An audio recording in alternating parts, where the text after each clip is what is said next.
Hey everybody, you are tuned in to Hanging with Here to Zen, the show that is a place for people who love all kinds of music. We really hope you enjoy your time with us today. Make sure you hit subscribe if you already haven't, and hit that notification bell to be kept up to date. We would love to hear from you over on our social media platforms, so just search Here to Zen and you'll find us. Lastly, could you leave us a review on Apple Podcasts, Spotify or Google Podcasts, or wherever you're going to be tuning in from? Those reviews help other people to find us, so we appreciate the reviews and the support. Thanks so much for tuning in.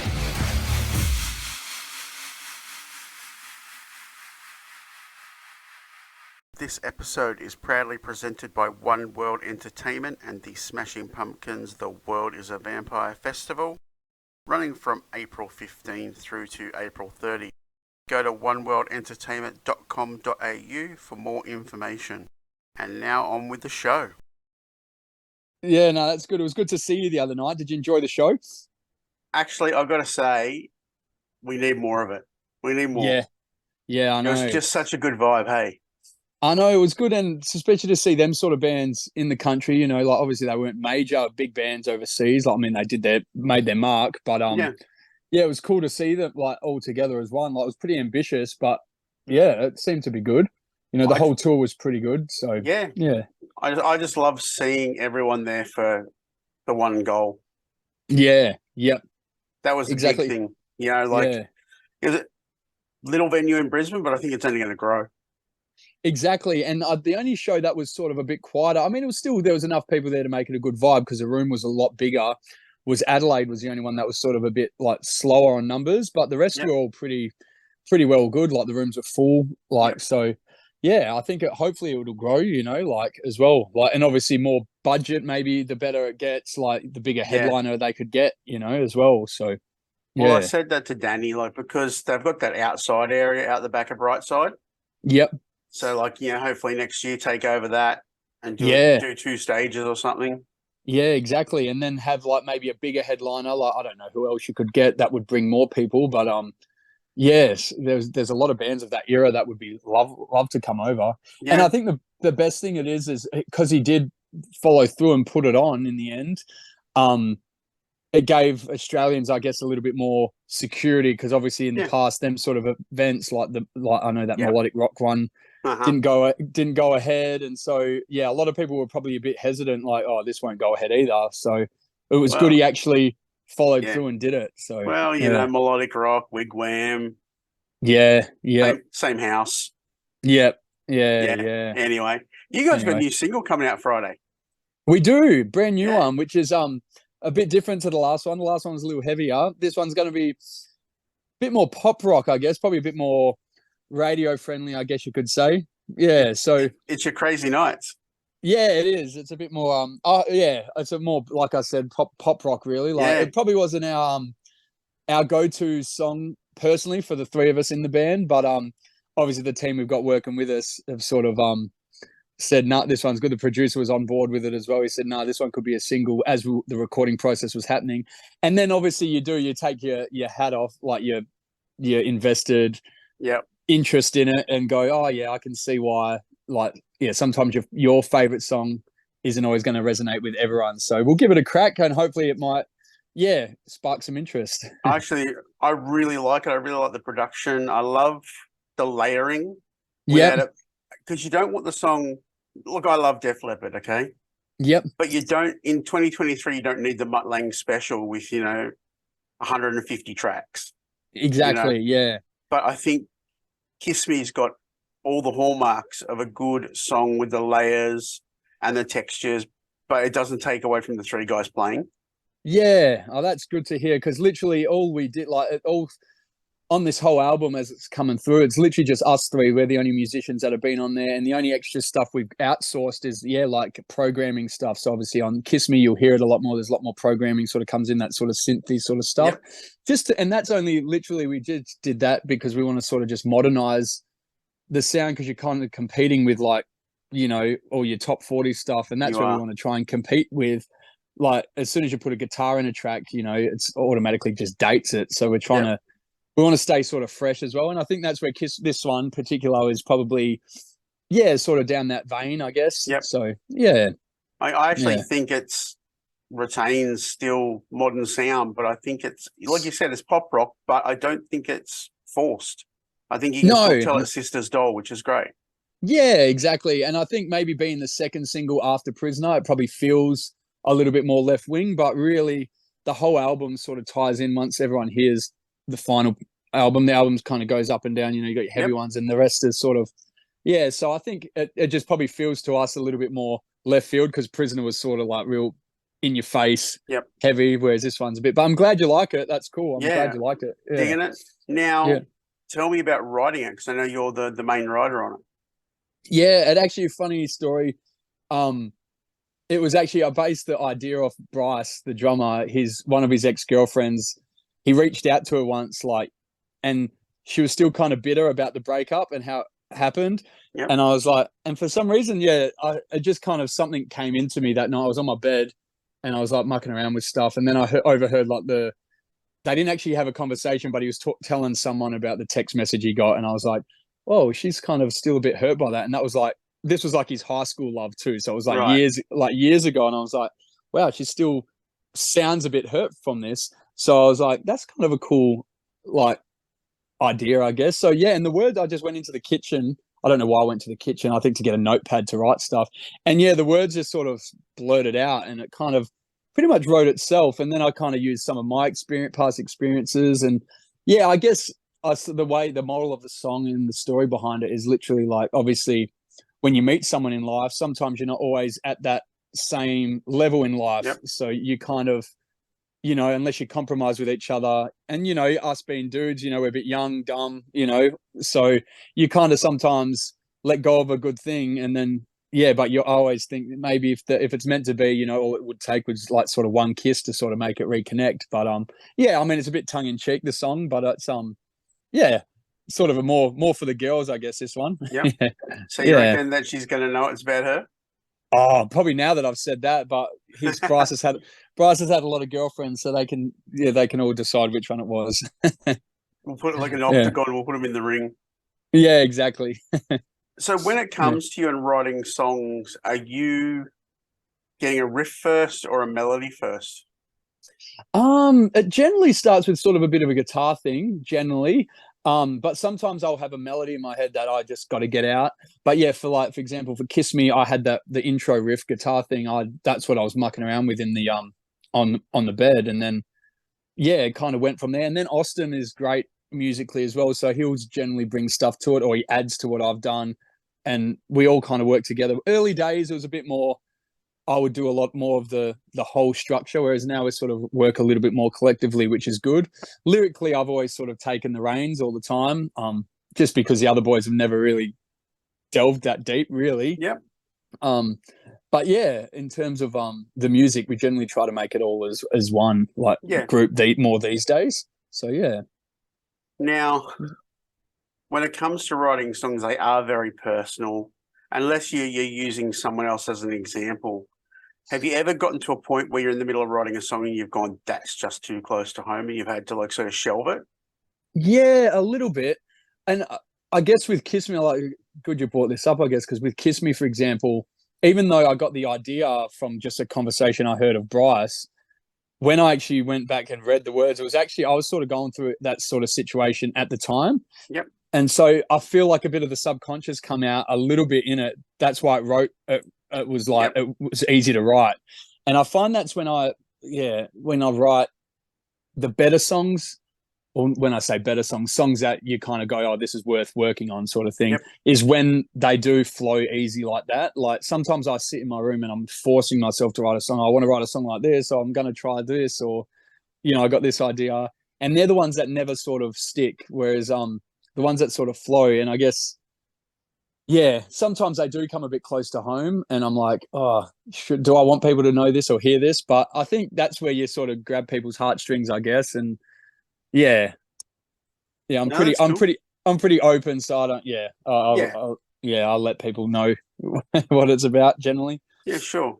And again, like all three of you get in the room, you put all your spin on it, you know, being brothers, I reckon it would make it easier, but there'll be times where it probably would make it harder when you know that someone's probably phoning something in when you're trying to work out a part or they're not into it. Has there been an instance like that in the room where you know one of your brothers isn't into a song or you're not into one of theirs? How do you resolve that? Yeah, it is. We're pretty lucky. I mean, the good thing about being brothers is you're sort of all on the same page. So you kind of got an idea of where you want the song to go or where you want it to be. And the disadvantage of that is because we're all sort of influenced by the same sort of stuff, you kind of got to go into it a little bit more open-minded. Otherwise, we'd write the same song over and over and over. So we try to really, because I was in a band prior to Sisters Doll years ago, and there was 5 different members of that band. And one of us was into like Megadeth. I was always into like the 80s Van Halen, Kiss sort of stuff. Yep. And then the singer was into like Green Day. And the keyboard player was, like Coldplay sort of style. So when we brought it all together, it sort of had this unique, like different type of genre sort of thing, like all in one. Whereas with us, we're like, okay, cool. This is the basis of the song, but how can we make it a little bit different or think outside the box a bit? And that's the only way we sort of clash a little bit, because it's like, for example, like for this album, for example, Austin was doing a few like Zakk Wylde type squeals and stuff like that. Yep. And there is a few of them on the album, which is cool. But then we sort of said to Ricky, the producer, we're like, does that date us a little bit if we add all these squeals in like certain songs and stuff like that? And he goes, yeah, it kind of does. And Austin got a little bit cut about that. He's like, but then when you sit back and actually think about the song and go, no, like we don't want to be a throwback 80s sort of band. Like, even though that's what people probably think we are, we kind of feel like we're more than that. And hopefully this album will prove that there's more to us than just a 80s party rock band, So, that's where we sort of, we draw the line and make what's best for the song. Doesn't matter how we're feeling. We just always go for what's best for the song at the end of the day. Yeah. So let's talk about that. So my first exposure to you was the Bruce Kulick stuff, the Bruce Kulick tours. Yeah. And also TV. Yeah. And you've done Kiss cruises. So to an outsider, people think that you're like some sort of Kiss tribute band, even though you're not. Yeah. How do you feel that you and your brothers work towards breaking that stereotype down? I think, it's so hard because we've got the relationship with Bruce and we've got the relationship with Peter Criss, and they're great contacts to have. So you want to elaborate and use that to a point. But like you said, it does make it hard because you do. Like, I had someone write to me the other day. They go, "Oh, you're coming up to Sydney? That's awesome. Are you a Kiss cover band or you do originals?" And I'm like, "No, originals." And I sent the link, and then they're like, "Oh, wow, this is so cool. I didn't know you were this sort of thing." So it is. And I think especially during COVID, the reason we did a few more Kiss tribute stuff was because we didn't want to wear out the Sisters Doll sort of brand, and we got offered to do these Kiss shows. So we sort of jumped on it as a way to sort of get out and about and just sort of do something, because we're sort of just sick of being stuck at home. But and now we've obviously haven't toured much as Sisters Doll. Glamfest was actually the first time we'd been to like other states in a long time, playing our own stuff. So we definitely got to do more of that. And obviously this new music. And the other thing is, not releasing music for a while is obviously been a bit detrimental to the band as well as an original band, because people who have seen us or knew about us obviously know what we've done in the past, but new people coming along, they're like, "Oh, who's this Sisters Doll band playing these Kiss tribute shows or whatever," know? So I think bringing more music out, and the way we're going to like plan the release, like, would be a fair few singles before the album even drops. So I'm hoping that will sort of reignite people and go, "Oh, wow, who's this?" Hopefully it feels like a new beginning, I guess, in a way for us. Yeah. Okay. And you spoke about Ricky earlier, Ricky Ray, your producer. Yeah. Now, he's done a lot of stuff. Like, he's more well known for the straight up sort of grungy hard rock, like Electric Mary. Yeah. What does he bring in the terms of pop sensibility? Because I know him purely like Electric Mary. So how does he switch for you guys? Yeah, he's amazing. He's an amazing guy. Like, because we went to him because we've heard great reports, and obviously his history has proven like what he does, and he does like live stuff, and he's not just a studio guy. Like, he's out and doing live stuff. Like, he does Baby Animals, Angels, and all that. And then in the studio, he's just like this wizard. Like, and we've kind of told him what we wanted and who we are. And the main factor we went in with it was we wanted to be more modern. Like, we wanted to sound modern. We didn't want to be like people put our CD on and be like, oh, they're good, but yeah, they sound like they should have been in the 80s. So this album was, even though we wanted to stay true to who we were as a band, that's where we went with him. And so we kind of put a lot of trust into how we recorded. Like, the guitars, you could probably tell, a little bit more chunkier, a little bit more grittier. There's not as many like big, massive harmony sort of stuff. Obviously, he introduced us to like programming. He goes, that's another way of we can sort of, get the songs, giving them that modern twinge. So he's just opened our eyes a lot more into what we could be and get the best out of us. Like, even vocally, like, it's not just, sing it 7 times through and I'll comp the best up. It's like, no, let's sing it 14 times and I'll get the best bits. But, like, add some character here, do this, do that. Like, so he's a perfectionist, which we love. So he doesn't just rush things through. Like, he wants it perfect. So and it definitely shows in the way it it's come out so far. The 2 songs we've done and what we've got coming, you can definitely hear the growth in us as a band. So and I'm going to give you like the worst curveball of all time, but Kiss Me, I actually think you guys should do a club remix and put it out for the clubs. Oh, well, that could be an idea. Yeah, that would be cool. It's just poppy enough that you could add a little bit to it and send it out as a different sort of mix. Yeah, that's a good idea. We might have to do that. I don't know who we'd send it to. Who's the go-to pop remix guys these days in Australia? No, that's where you've got to manage it, man. Yeah, I got to find that out. That's a good idea, though. It's enough that it's still going to retain who you are. Yeah, but maybe slide into a different lane a little bit at the same time. Yeah, exactly. Yeah. Now, February 14, Valentine's Day, we get the video for it. So what can you tell us about the video? Yeah, the video was a bit of fun. Literally, the way we went into this one is because the song, even though it's got a sort of deeper meaning, it is a fun, upbeat, catchy sort of song. So we thought a lot of our film clips in the past have been a bit more, not serious, but a little bit more like, dark. Whereas this one is a lot more like, we just like, any idea someone threw at it, we'll just like, we'll do that, we'll do that. So it's a pretty basic clip, but the guy that's producing it, Ian Ritter, we saw like little bits and pieces, and it's very cool. So it was literally just a blank canvas. We're just in one room. There's no sort of scene changes or anything like that.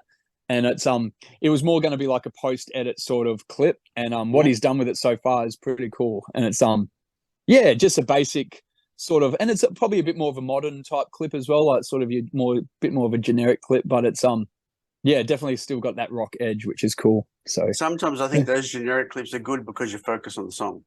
Exactly, and we didn't want it to be one of them clips that where it's we wanted it to be fun. Like, we didn't want to overthink it too much, and we just wanted it to showcase the 3 of us as well without having too many distractions and stuff like that. So we got a couple of extras in there just to sort of make it a little bit more fun and, a little bit more. So think maybe, a good idea for it is probably cherry, what's it called?